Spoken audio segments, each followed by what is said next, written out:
Hey everyone, and welcome back to another video on Lumber Capital Log Yard. Today I'm going to be talking about our firewood production setup, and this is going to include our method for delivering and how we handle scheduling. I'm also going to be running a load of firewood out near the end of the video, so make sure you stay tuned for that.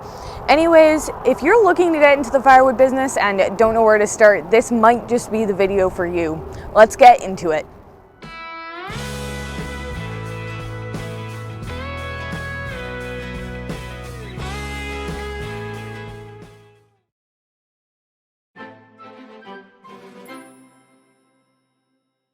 It is extremely windy out today. I am so glad that we are not running the mill. For those of you guys who follow our channel, you'll know that we own a Bell's 2000 and then also a Timberwolf splitter. And between those two methods of production, we end up splitting a lot of firewood in a year, and we sell all of it. And so I'm going to be talking about how basically we keep that all running smoothly, because it's a lot and it takes a lot of thought process to make sure that all the trailers are in the right place at the right time and that the right one is under the conveyor belt at all times. So I'm going to be going over, we have 3 different trailers that we use. They're all dump trailers. Oh my gosh, the wind is just insane. So we have 3 different dump trailers that we use, and they're all different sizes. So first off, I'm going to show you the smaller one, which is over here. This is our small trailer. This is our medium trailer. And this is our large trailer.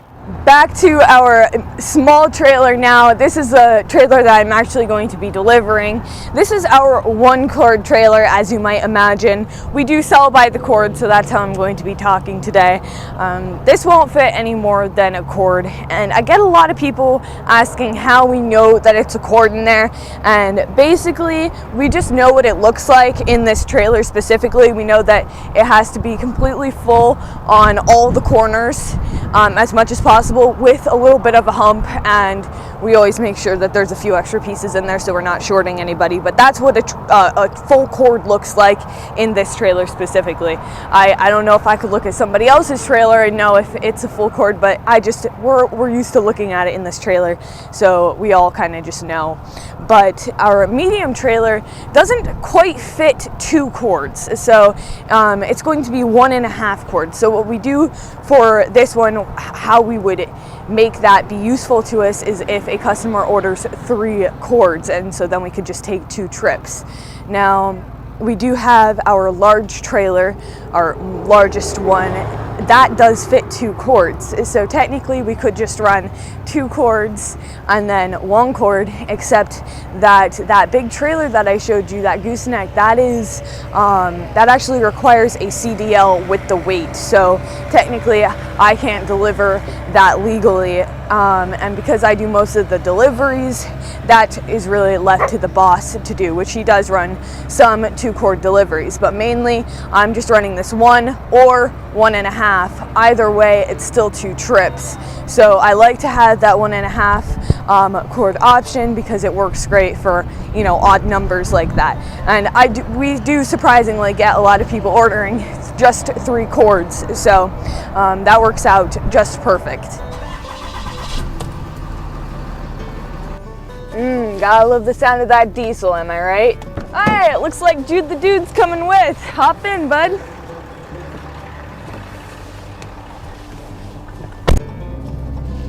And we're off.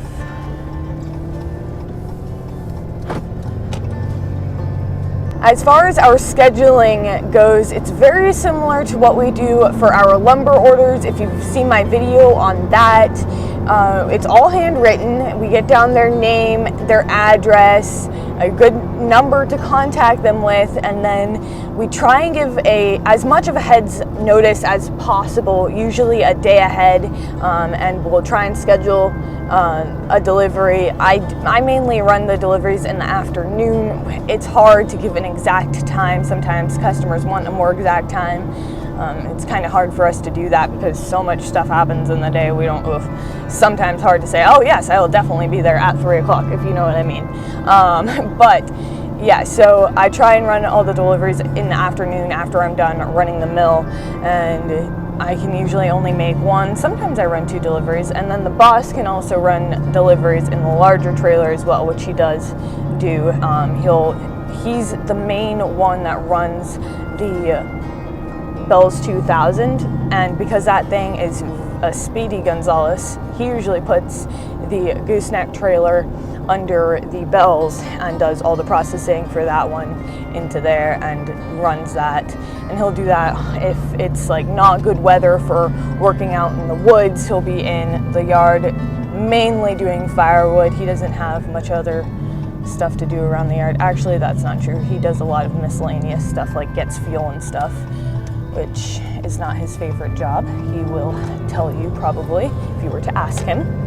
Anyways, the boss lady is in charge of most of the scheduling and getting down all of the firewood orders.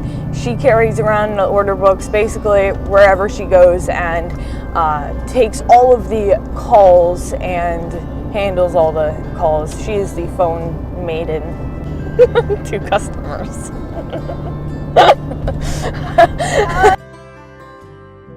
Anyways, that's a lot of the behind the scenes stuff that you can't really capture on the videos, all the phone calls and paperwork and desk work that my mom does. That's not really fun to watch, right? But it's the crappy end of owning a business. And thankfully, my dad has her to do all of that because, I don't know, he would probably go mad if he had to do that. But all right, Judah, this is your stop, bud. Oh my gosh, we are going. Woo!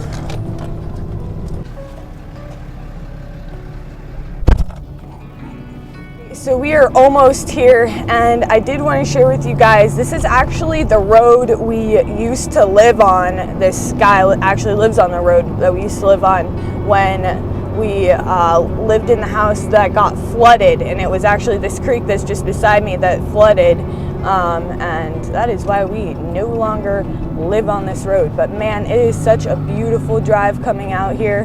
Here's the turn, so we're really close.